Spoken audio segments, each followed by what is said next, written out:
Olá novamente, a ideia dessa aula de hoje é continuar um pouco daquele estudo que nós fizemos sobre Python, iniciado com o Alô Mundo.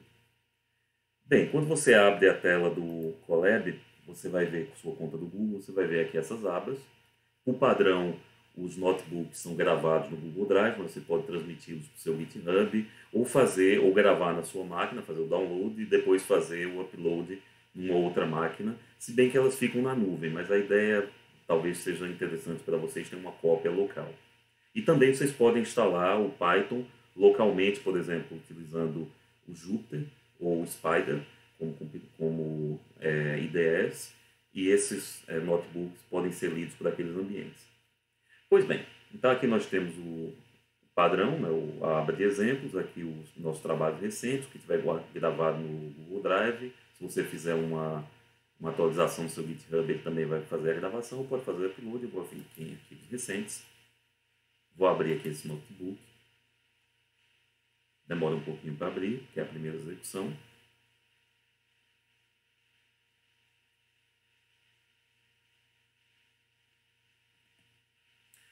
Aqui está explicando um pouquinho do que é um notebook. O notebook é o nome do arquivo do programa do Python, pelo menos o programa do Python trabalhado no Colab ou então no Jupyter. E ele, além de ter os códigos, né, a serem executados, é um script. Então, além de ter os códigos a serem executados, você pode colocar elementos como imagens, texto, etc. São elementos que ajudam na compreensão do que vai ser executado. Isso é particularmente útil na disciplina, em disciplinas como cálculo numérico, onde você quer lembrar, depois de algum tempo, o tipo de ideia que você teve no seu desenvolvimento. Python foi uma linguagem desenvolvida em 91, tá certo? É uma linguagem de alto nível e é uma linguagem colaborativa, ou seja, várias pessoas estão trabalhando no código, é um código de fonte aberta, e, portanto, ela tem o que a gente chama de ecossistema de desenvolvimento bastante amplo. Talvez a principal vantagem da linguagem seja exatamente essa. Toda vez que alguém encontra um problema na linguagem, essa pessoa costuma colocar esse problema de forma aberta, e a comunidade costuma resolver, e isso é incorporado à linguagem. Isso dá então à linguagem uma dinâmica de crescimento bastante interessante. Como a linguagem interpretada em script, ela tem a desvantagem de ser lenta, o que nos leva a uma linguagem semelhante, com o mesmo tipo de filosofia, desenvolvida pelo MIT, chamada linguagem Julia, que combina o que a gente vai ver aqui em Python com a velocidade em linguagens compiladas, como por exemplo C. Para criar uma variável, como a gente já viu antes, eu dou um nome a ela e faço uma atribuição. Isso cria a variável n, ela recebe valor 2, ela vai ser uma variável de tipo inteiro, tá certo? E os comentários de Python podem ser feitos de três formas. Um comentário de uma linha, que é com o jogo da velha. O comentário de várias linhas, que é iniciado e finalizado com 3 aspas simples. Ou então uma célula de texto, onde você pode colocar um texto e ele vai ser entendido como um comentário. E aqui você pode colocar texto, imagem, etc. Aqui eu criei uma variável n igual a 2 e vou mandar imprimir n. Então, primeira execução, costuma demorar um pouco mais que as outras. Então aqui, 2 foi impresso aqui. Em geral, só imprimir o valor da variável, não é uma coisa muito interessante para a gente. Se vocês ouviram aqui esses fogos de fundo, as pessoas estão comemorando o aprendizado do Python. Então vamos lá. Mas aí colocar só o valor da variável não é uma coisa boa, tá certo? Eu vou ecoar também o texto.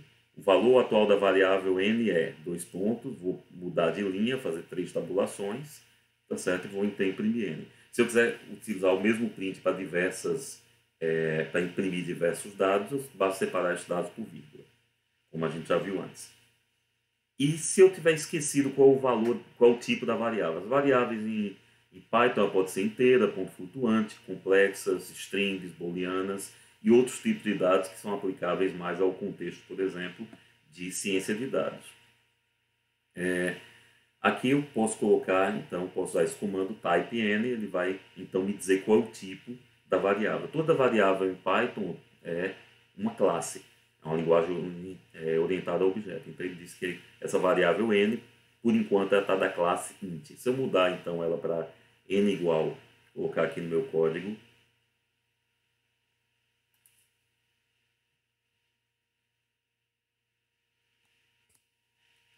vou botar agora n igual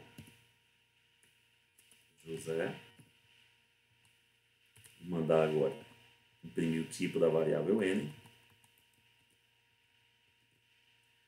Vou mandar executar essa célula. Vamos ver a mágica aqui acontecendo. Ele disse, ó, 2, o valor atual de n é 2, o tipo atual de n é inteiro. Agora que eu disse que n valia José, o tipo atual de n é string. Se eu mandar imprimir n,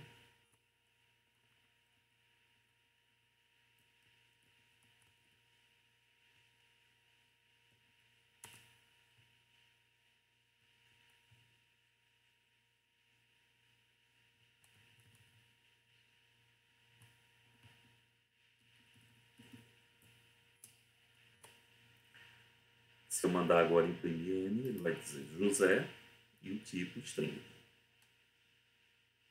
Bem, uma informação importante é que eu não preciso de ponto e vírgula ao final dos comandos, mas isso não é proibido. Se você, como eu, for uma pessoa que está meio que viciada em colocar ponto e vírgula ao final de comandos, isso não interferirá na sua execução do código.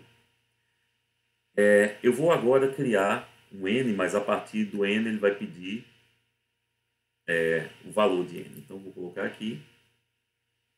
Se eu botar entre o seu nome, não, é melhor eu parar essa execução.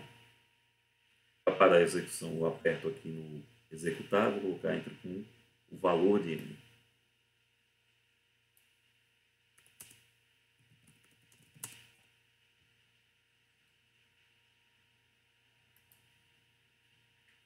Então, vou entrar aqui com 50. Ele vai dizer, o valor atual de n é 50. No entanto, o tipo atual de n é string. Se eu mandar, então, ao final desse comando, imprimir n mais 2,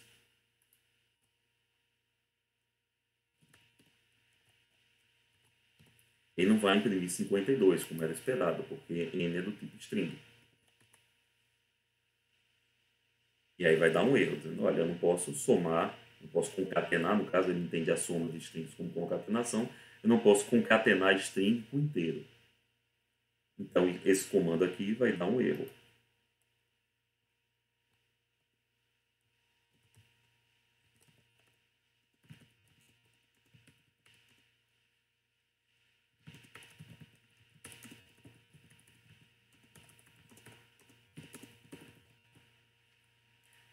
Bem, não era o que você queria. Como é que aparecem os códigos de erro em Python? Eles aparecem assim, não. Ele tenta executar o que der, e onde ele achou o erro, ele vai te dar a pilha de execução, ou seja, quem chamou quem, que chegou no erro e qual é o erro nesse caso. Nesse caso ele diz, olha, o tipo do erro não posso concatenar inteiro com string. Não tem problema, eu posso deixar isso do jeito que está, eu não preciso corrigir um erro para continuar a execução do Python. Aqui então eu vou colocar, olha, vou fazer uma conversão de tipo. Então, se eu botar o nome do tipo e entre parênteses colocar o que eu quero converter, ele tenta converter o que tiver entre parênteses naquele tipo. Então, a conversão chamada de explícita, de string para int. Então, aqui eu vou fazer do mesmo jeito de antes. Entre com o número inteiro, 50. O valor atual de n é 50 e o tipo atual é inteiro. Observe que ele fez a mesma coisa de antes, mas na hora que ele leu o string, ele converteu de string, que é o input sempre lê string, ele converteu para inteiro. Se eu mandar agora imprimir n mais 2,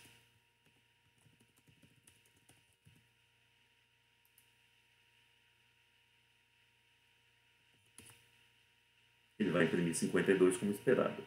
As regras para o nome de variáveis são as mesmas regras padrão. Você pode começar, sempre tem que começar com uma letra, tá certo? Ou um sublinhado, tá certo? O nome da variável é uma sequência de letras e números, tá certo? Você não pode colocar caracteres especiais, cedilhas, espaço, jogo da velha, arroba, cifrão, tudo isso é proibido para nome de variável, tá certo? Não é obrigatório, mas por padrão em Python, nós começamos uma variável com a letra minúscula e se a variável for composta, eu separo por sublinhado ou separo por uma letra maiúscula. Então aqui eu tenho uma variável chamada disciplina, que está com valor string de cálculo numérico, número de alunos igual a 50, vai ser inteiro, semestre 2020.2, ele vai entender isso como 2020,2, é um número de ponto flutuante, nota é menos 1 mais 10j, isso é um número complexo, j é a identidade imaginária, a raiz de menos 1. Aprovado se estudar igual a true, aprovado se não estudar igual a false, tá certo? São tipos booleanos. Então, quando você começa o semestre, sua nota é menos 1 e o seu 10 é imaginário, tá certo? Mas, ao terminar a disciplina, eu espero que você inverta isso. Então, vamos lá.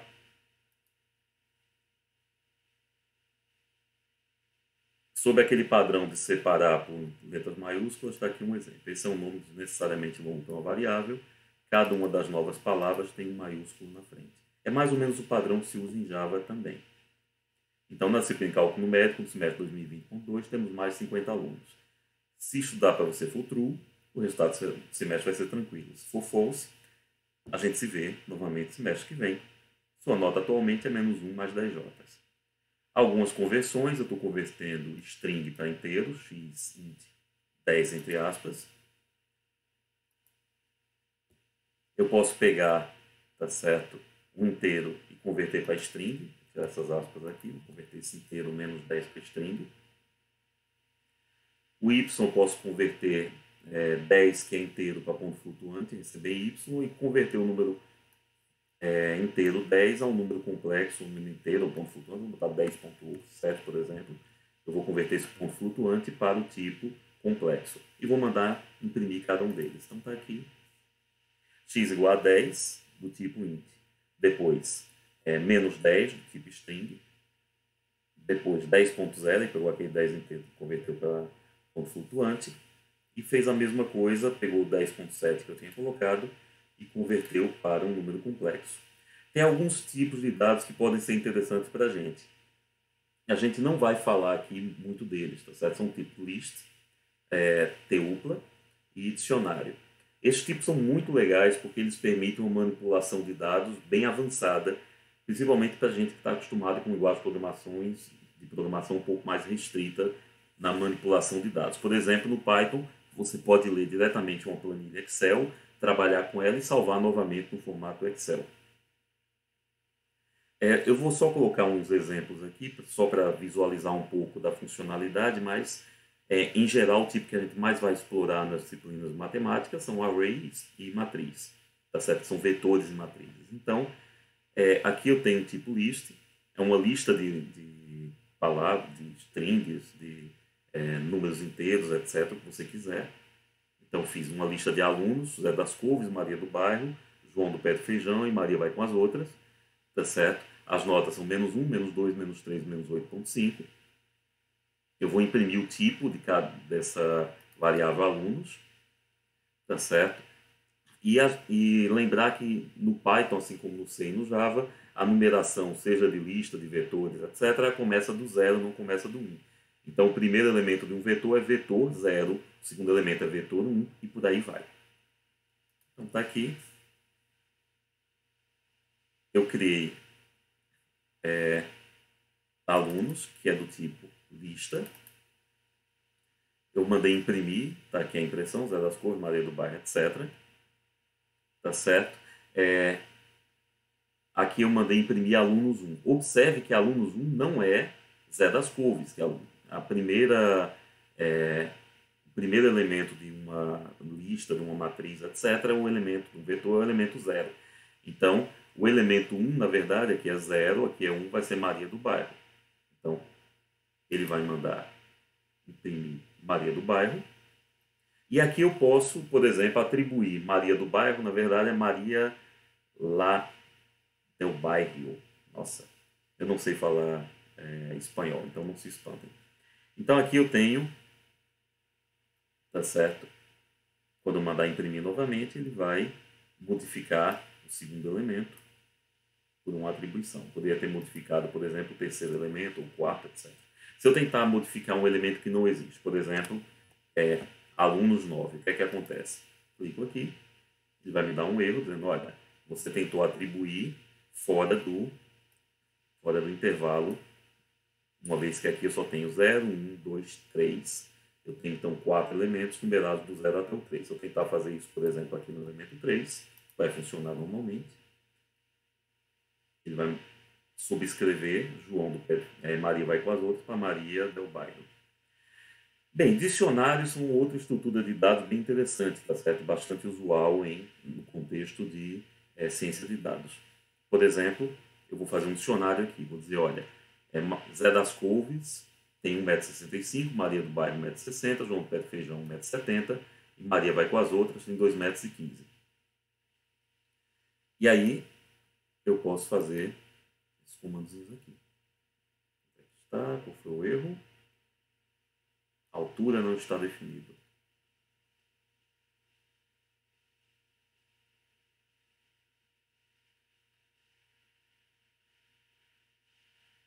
Que estranho. Aqui está.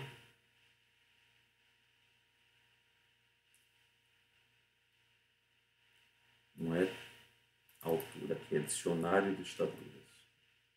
Bem, observe o erro que apareceu. Foi interessante que apareceu esse erro, não estava previsto, mas foi interessante. Ele disse, olha, você não definiu ainda a variável altura. Então, na verdade, é dicionário de estaturas.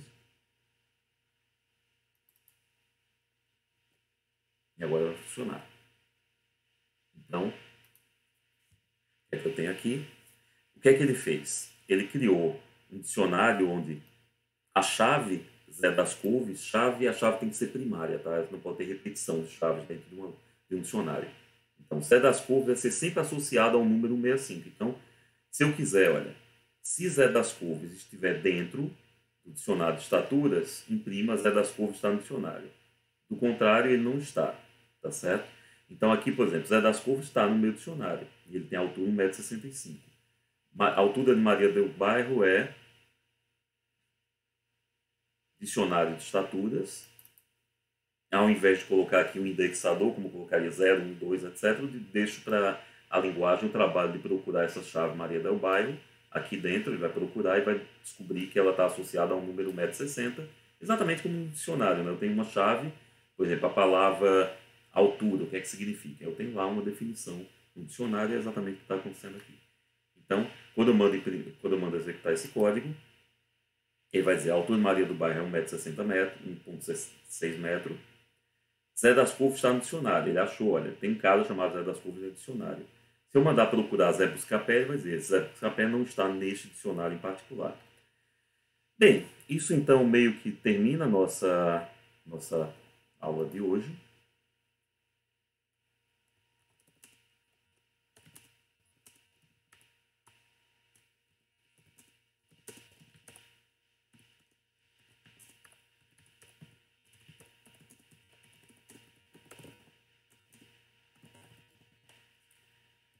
Isso só dá uma pincelada muito básica no tipo de variáveis em Python. Eu espero que vocês estudem um pouco mais, se aprofundem um pouco mais no estudo sozinhos.